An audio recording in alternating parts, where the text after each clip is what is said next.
बोधक जो ऐसे मुक्त स्वरूप जो श्री गुरुवर के चरण चित शीस झुकावत दास जन्म मरण भय हरन हित। बोलिए सद्गुरु देव की जय। मुद मंगलमय संत समाज नित्य नियमानुसार आपके बीच कुछ देर निवेदन प्रस्तुत है।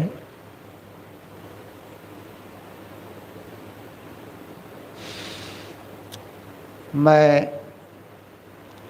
कबीर साहब की एक साखी का आधार पर आपके बीच चर्चा करना चाहूँगा। साधु ऐसा चाहिए, पक्का पान शेर खाए, पाँव पसारे सोइए, सो बैकुंठ जाए। कितना बढ़िया कबीर साहब कह रहे हैं।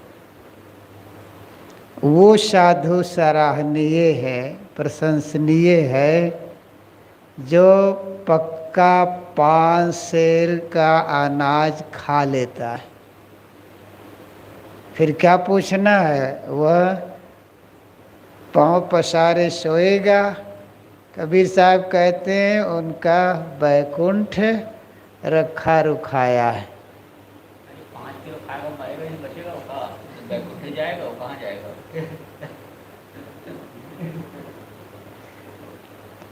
कबीर साहब यहाँ उल्टवासी में व्यंग में ये दोहा, ये साखी उन्होंने कहा है।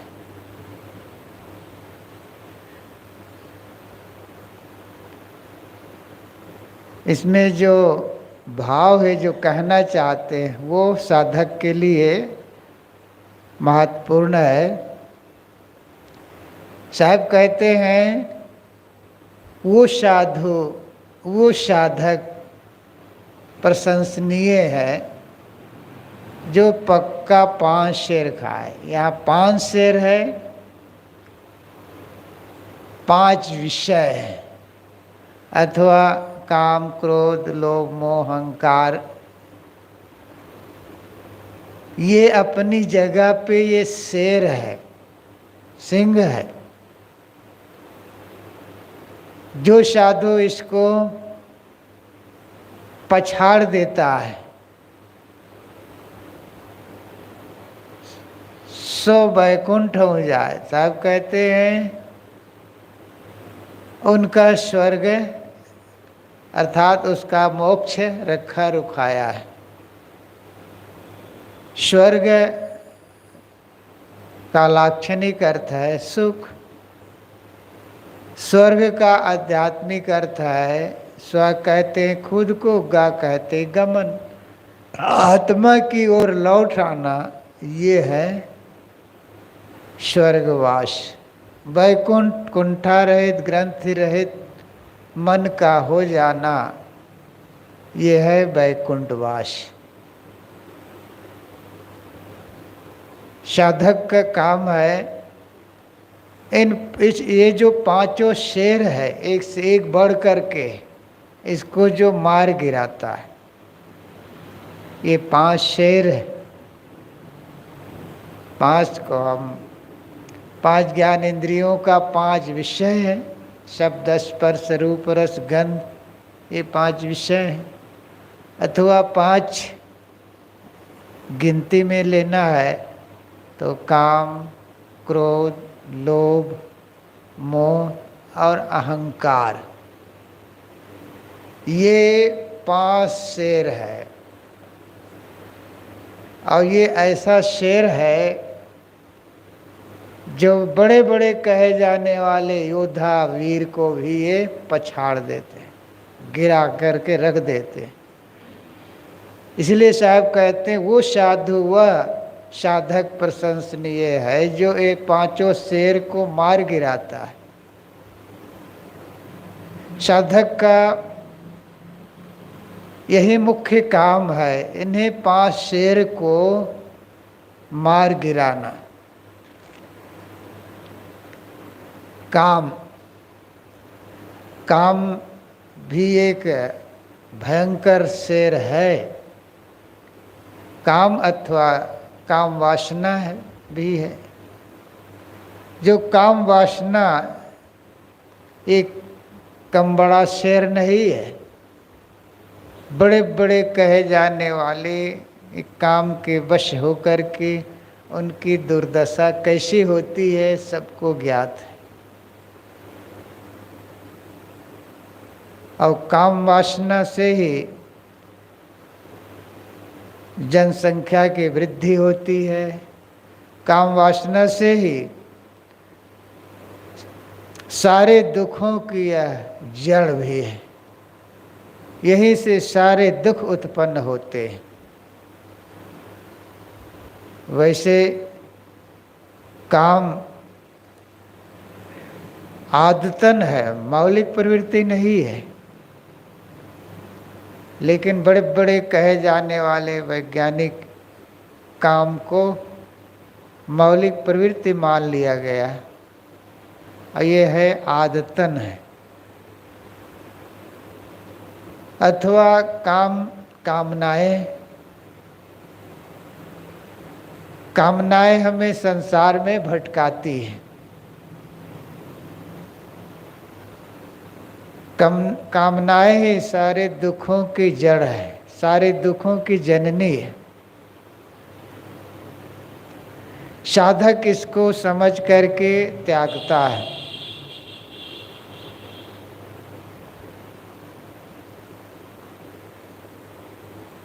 काम एक धुरी है और उसके इर्द गिर्द नाचने वाले क्रोध, लोभ है। कामनाओं की पूर्ति होने पर लोभ जगता है।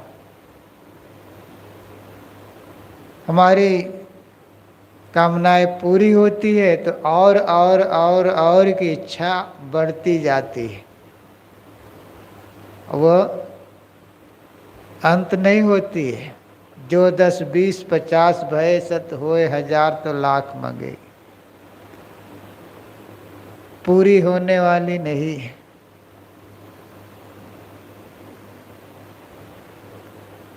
लोग कहा जाता है भाई कुछ सत्संग के लिए समय निकालो, भजन के लिए समय निकालो। तो यही कहते हैं महाराज, गृह कारज नाना जंजाला। छुट्टी नहीं मिलती है, समय नहीं मिलता है। और उनसे ये कह दिया जाए, पड़ोसी ये कह देता है मैं 5 साल के लिए अलग जा रहा हूँ और मेरा 10 एकड़ जमीन है, आप खाइए कमाइए, मुझे कुछ न दीजिए। अभी तो कह रहे थे मुझे समय नहीं मिलता, अवसर नहीं मिलता है, क्या बताऊं। अब पड़ोसी कह रहा है कि 5 साल के लिए मेरी खेती को आप बोइए खाइए, उसके लिए उनका समय मिल जाएगा। तो कामनाएं आदमी की पूरी नहीं होती है।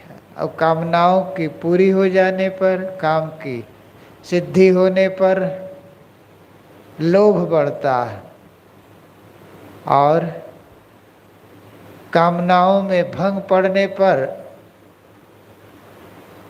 क्रोध आता है। क्रोध एक ऐसा राक्षस है जो स्वयं आदमी जलता है और दूसरे को भी जलाता है।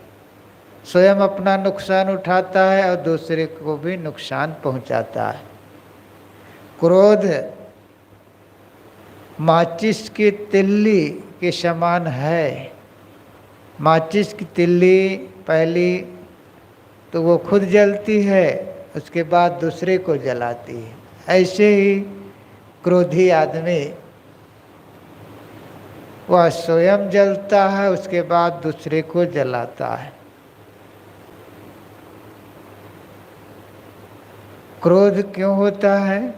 कामनाओं में भंग पड़ने पर क्रोध उत्पन्न होता है, अथवा अपेक्षा की उपेक्षा होने पर क्रोध उत्पन्न होता है, गुस्सा उत्पन्न होता है।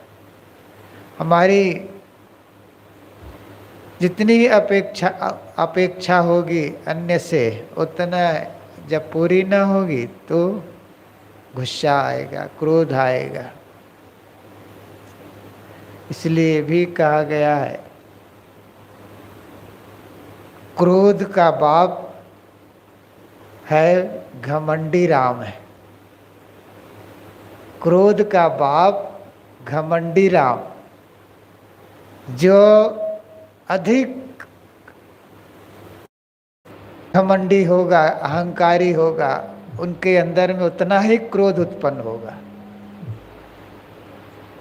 दुर्योधन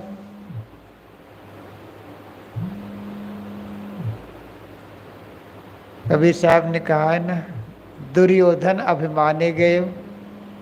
अभिमान के कारण दुर्योधन मारा गया। और दुर्योधन देखो, अभिमान के कारण तो नहीं मानते। रावण इसी अभिमान के कारण वो भी मारा गया, और कंस भी अभिमान के कारण मारा गया। ये पौराणिक कथा में ये सब बातें आती हैं। तो क्रोध का बाप, गुस्सा का बाप घमंडी राम, और उसकी माँ है, उसकी जननी, उसकी माँ है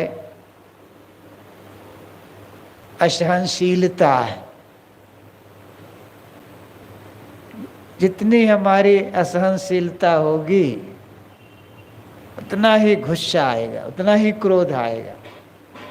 देख लो, जो असहनशील होता है, जिसमें सहने की क्षमता नहीं होती है, वो बात बात में गुस्सा करेगा, खुद जलता है, दूसरे को जलाता है। तो उसकी माँ है असहनशीलता है। और क्रोध का बड़ा भाई तो काम ही है, कामनाओं से सब उत्पन्न होते। और उसकी पत्नी है हिंसा देवी है। आदमी घमंड करता है, घमंड रखता है, तो बात बात में गुस्सा करेगा और उसके द्वारा हिंसा भी होगी। और उसके नाती पोते हैं राग, देश, कला, कल्पना, बैर, विरोध, ये सब उनके नाती पोते। क्रोध जब भी आएगा तो परिवार सहित आएंगे, अकेले नहीं आएंगे, वो परिवार सहित आएंगे।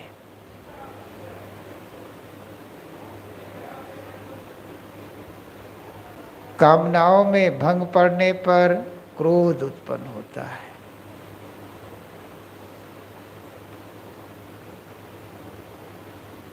साधक इसी कामनाओं को वो शमन करता है। तो 5 शेर हैं, पहला बताया मैं काम, उसके बाद लोभ, क्रोध, और अहंकार। ये 5 शेर है। अहंकार, अहंकार राजा वो सबके सिर पर गरजता है, सब पर मंडराता है।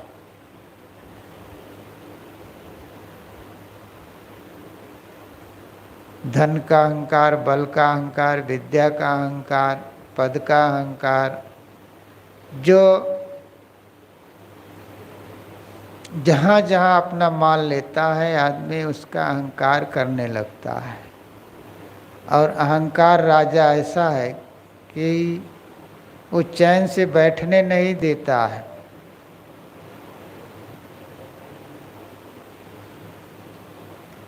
अहंकारी आदमी अपना आसपास को रेगिस्तान बना लेता है।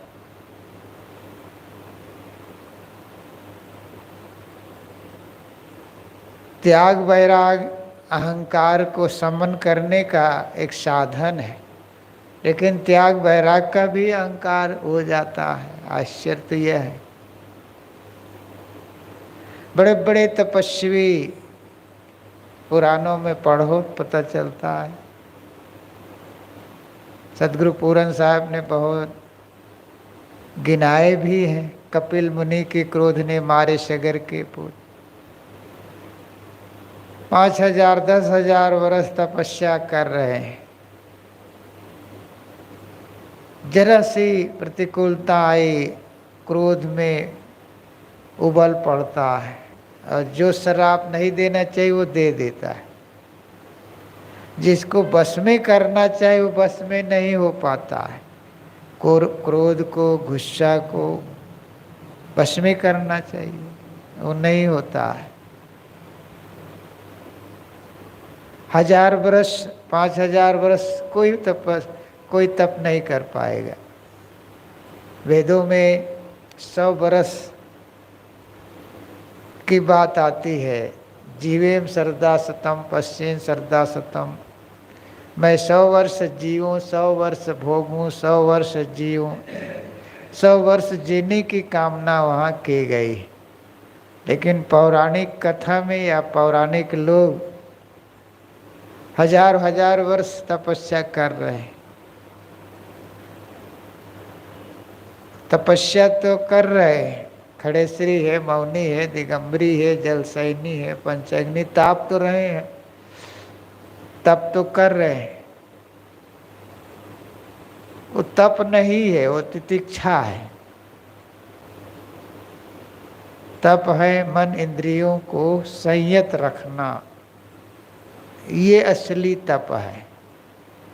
लेकिन वहाँ गिनाया गया है तपस्या जो 10,000 वर्ष 5,000 वर्ष 10,000 5,000 वर्ष कोई जिएगा भी नहीं।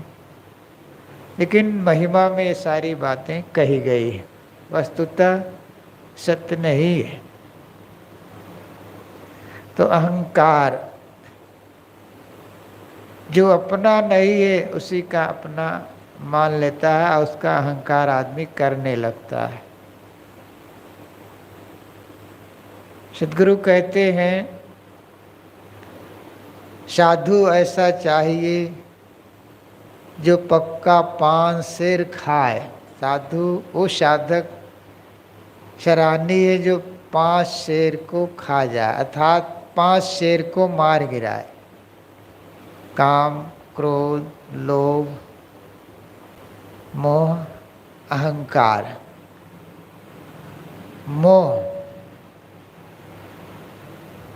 मोह भी कम शेर नहीं है। मोह तो सारी व्याधियों का जड़ है। मोह सकल व्याधिन कर मूला कहा गया है। मोह जहाँ जहाँ होगा वहाँ वहाँ आदमी बंध जाता है। सदगुरु कबीर ने कहा है, कहीं कबीर सो उबरे जाहिन मोह समाए। वो उबरेगा जिसके मन में मोह नहीं समाता है। माया मोह मोहित किन्हा, ताते ज्ञान रतन हरि लेना। यहाँ भी साहब कहते माया मोह मोहित किन्हा।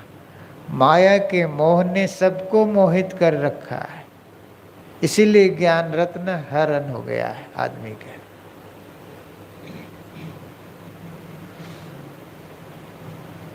जहाँ जहाँ हमारा मन मोहता है वहाँ वहाँ हम फंसते हैं। मोह जो अपना नहीं है उसी को हम अपना मान करके मोह कर बैठते हैं और उसके आदमी अधीन हो जाता है। राजा दशरथ कैकेयी और राम के प्रति उनमें अधिक मोह था और उन्हें दोनों के कारण उन्हें प्राण पीड़ा भी हुई। जहाँ हमारा मोह होगा वही हम बंधते जाते हैं। आदमी अंधा हो जाता है, विवेक नहीं कर पाता है और जो नहीं करना चाहिए वो कर बैठता है।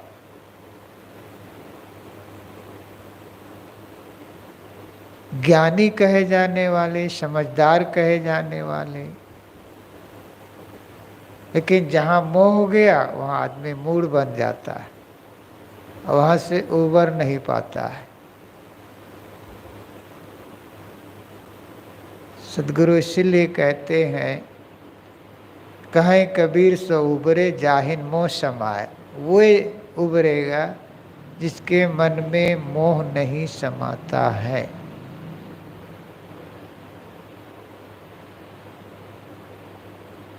मोह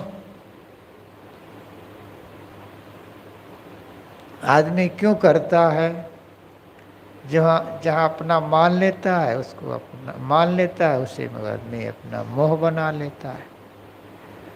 उसके बिछड़ने में बड़ी पीड़ा होती है, छोड़ने में बड़ा दुख होता है, चाहे वह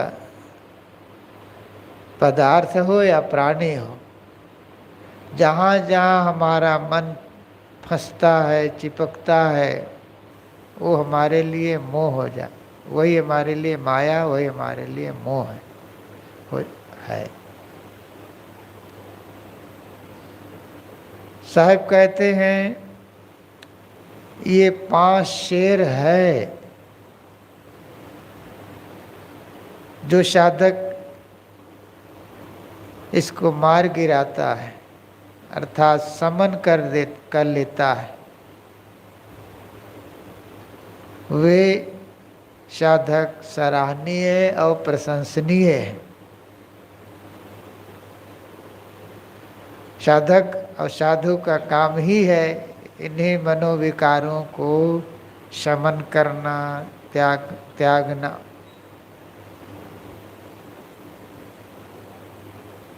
साधक का एक ही काम है जो इसी को शमन करना, दमन करना, इसका परित्याग करना।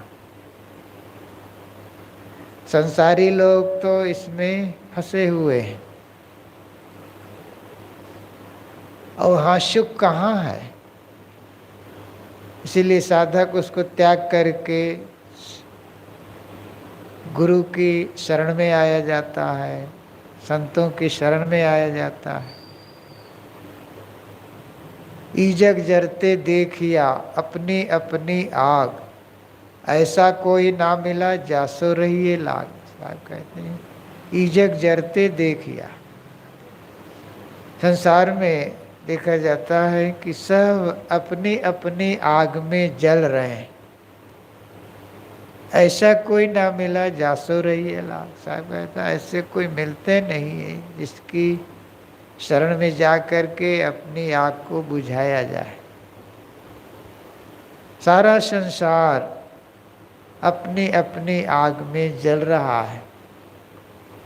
आग क्या अपनी और पराई होती है? आग आग होती है।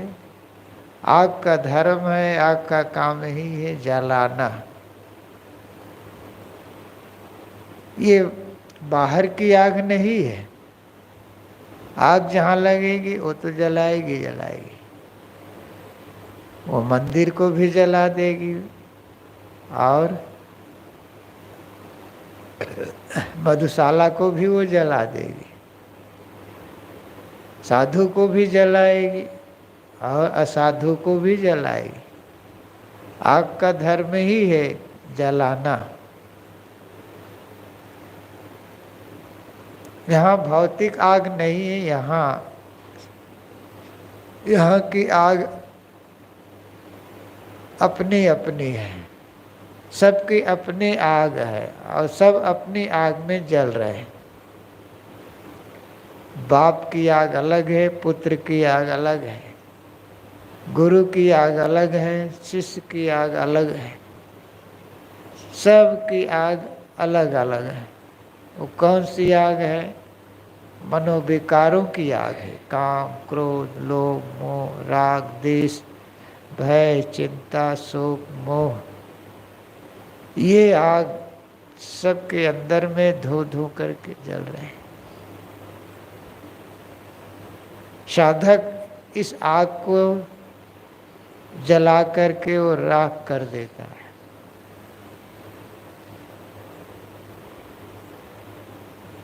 साधक का काम है इस आग को जलाना। साहब कहते हैं अपनी अपनी आग, सब अपनी अपनी आग में जल रहे हैं। ऐसा कोई ना मिला जासो रहिए लाग, ऐसा कोई नहीं मिलते हैं जिसकी शरण में जाकर के अपनी आग को बुझाया जाए। जो संत गुरु जो अपनी आग को बुझाने में लगे हैं और कुछ मात्रा में बुझा चुके हैं, कुछ बचे हैं, कुछ शुरुआत कर रहे हैं, वे सभी साधक अपनी अपनी जगह पे सब साधना में लगे हैं। सबकी प्रशंसा है। जो साधक अपनी आग को बुझा लिया वही तो प्रशंसनीय है और यही साधक का काम ही।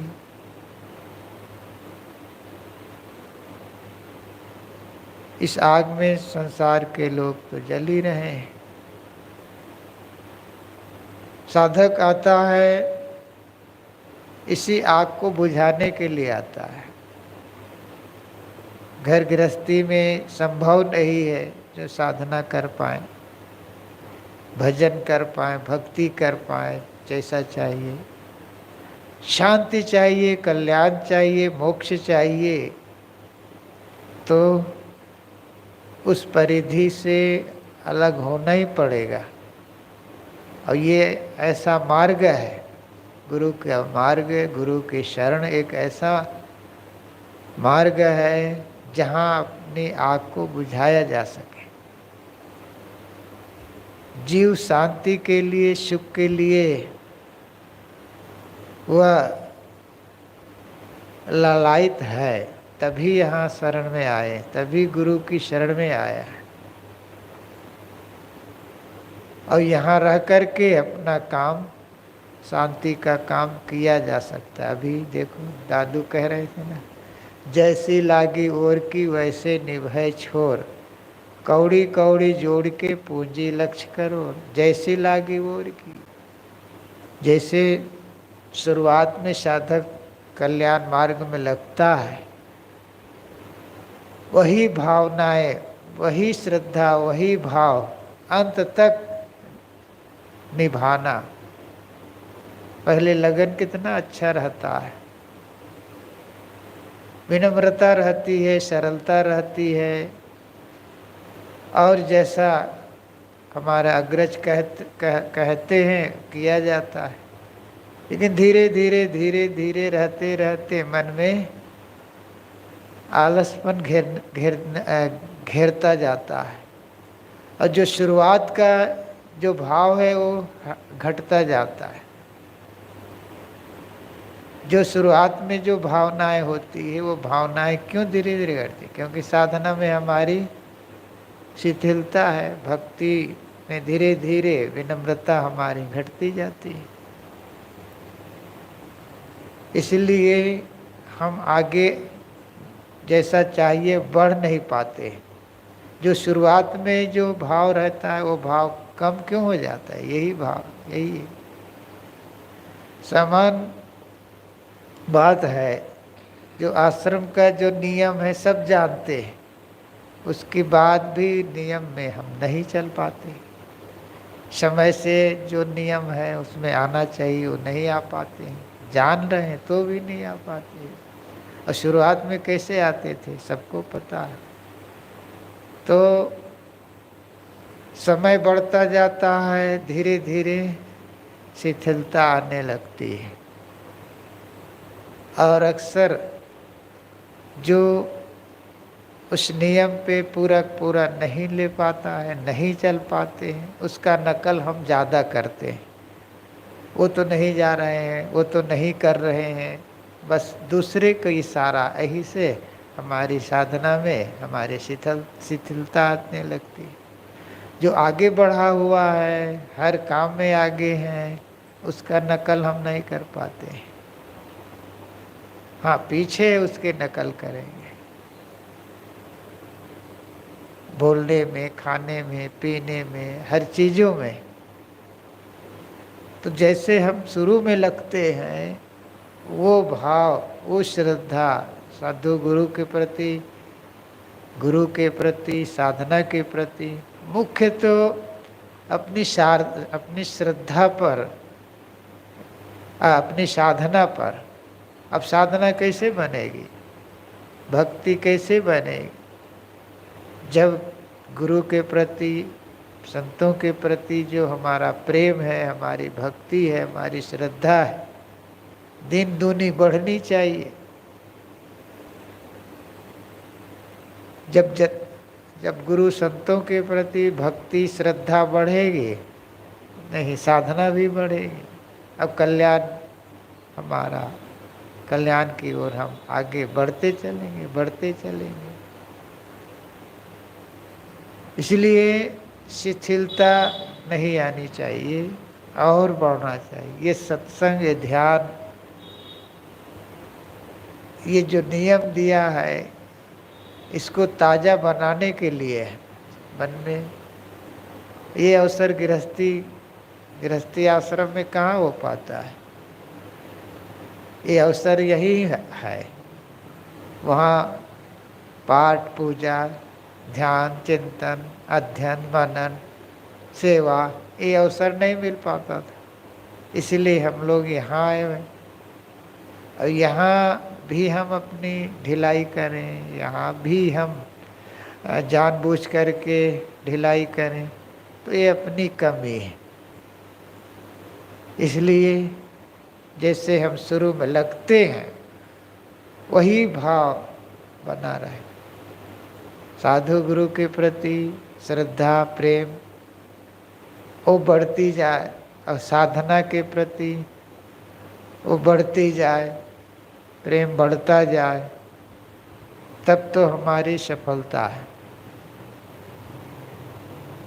ये ध्यान हमें यही तो सिखाता है। ध्यान में हम अपना गुण दोष की पहचान करें, कमी है उसको कमी को हम आगे और बढ़ाएं। मन को निर्ग्रंथ करना, ये तो अंतिम ध्यान है। मन को चुप करा देना, ये अंतिम ध्यान है।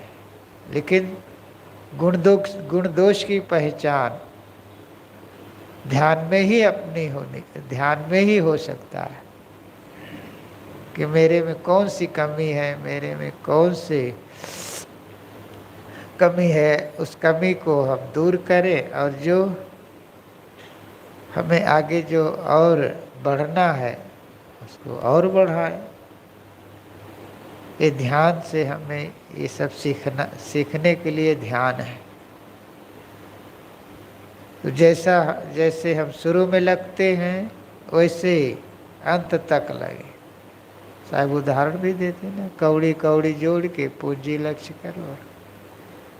थोड़ी थोड़ी संपत्ति संग्रह करते करते देखो लोग अरबपति खरबपति हो जाते हैं।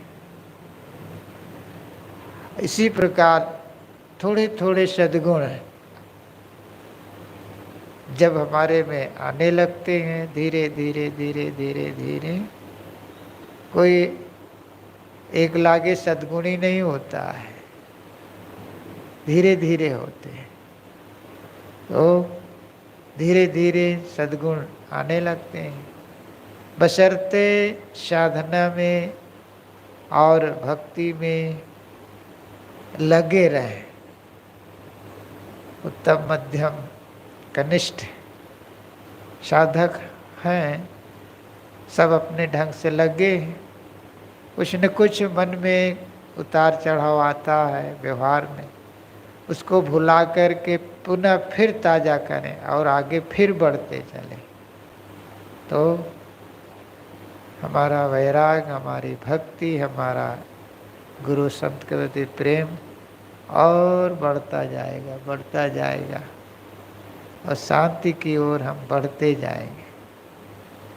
आज जिसको हम बड़े कहते हैं वो भी हम जैसे रहे हैं,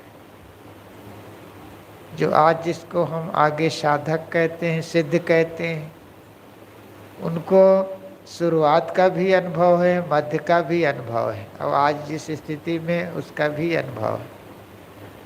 इसीलिए तो सद्गुरु संत हमें क्षमा करते हैं, थोड़ा से दोष त्रुटि को भी नज़रअंदाज करके साधक की प्रशंसा करते हैं, और जहाँ तक हो दोष को दबाने का प्रयास किया जाता है और उनका सद्गुण को उभारा जाता है। वैसे कहो तो हम लोग सद्गुरु संतों को हम सुख नहीं देते हैं, दुख ही देते हैं, अगर सही नियम से नहीं चलते हैं तो। जैसे माँ बाप हमारे छोटे छोटे दोषों को नज़रअंदाज करते हैं और हमारी प्रशंसा करते हैं। वहाँ तो एक बार प्रशंसा नहीं करेंगे और बोलते हैं आगे पाछे, लेकिन यहाँ तो प्रशंसा किया जाता है और हमारे दोष को दबाए जाते हैं। वो समझते हैं कि ये आगे बढ़ते जाएं, इसीलिए कबीर साहब ने कहा, दादा भाई बाप के लेखो चरणन हुई हो बंदा, अब की पुरिया जो निर्वारी सोजन सदा आनंदा। कहो तो मैं दादा कहूँ, अब बाप के बराबर समझूं, भाई कहूँ, तुम्हारे चरणों की गुलामी भी करने को तैयार हूँ। कितना ऐसे गुरु कोई मिलेगा? अब की बार अपनी वासना की पुड़िया को निर्वार कर लो तो सदैव आनंदित हो जाओगे। ये कबीर साहब इतने उनकी करुणा यहाँ बरस रही है। ऐसे ही सद्गुरु संतों का भी है, वही भाव है। शुरुआत में जो हमारे में जो खाने पीने उठने बैठने सब में हमारा दोष होता है, सबको नज़रअंदाज करके हमें आगे बढ़ाने के प्रयास करते हैं। किसी तरह साधना में लगे और अपनी वासना को क्षय करें, ये सद्गुरु संतों का लक्ष्य रहता है। लेकिन अनेक स्वभाव के संस्कार के यहाँ आते हैं, सुधरने के बजाय बिगड़ने की भी बात आ जाती है। सुनो तो बड़ा आश्चर्य लगता है। इसलिए हम अगर किसी की त्रुटि देखें तो वहाँ से हमें हमारी सोच सकारात्मक होना चाहिए। ये जीव भूला हुआ है अनादिकाल से, अप्रयास में है, अब फिर भी वो त्रुटि कर रहा है तो दया का पात्र है। उस पर गुस्सा और क्रोध करने की बात नहीं, वो दया का ही पात्र है। जीव अनादिकाल से भटका हुआ है और आज भटक जाए कौन आश्चर्य है। चारों तरफ कुसंग का बाजार है, चारों तरफ कुसंग है। जो इस कुसंग से अपने को बचा ले, निदाग बचा ले, वो धन्य है। वही तो साधक है, वही साधु है, वही संत है।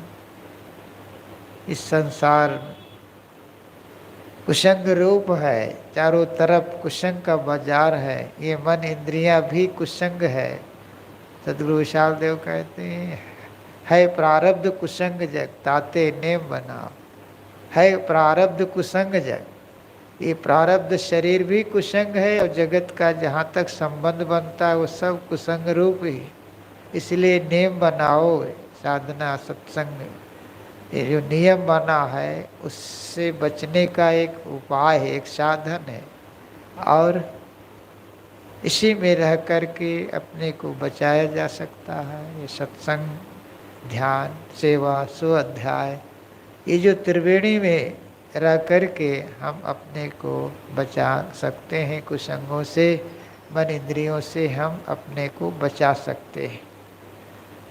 इसलिए 3 महासाधन हमें बताते हैं, सेवा, स्वाध्याय और सत्संग। सेवा, स्वाध्याय, सत्संग, ये त्रिवेणी में हम लोग निमज्जन करें तो निश्चित है अपने मन को, अपने इंद्रियों को, अब अपने ये जो 5 शेर है उसको हम मार गिरा सकते हैं। तो मैं शुरुआत किया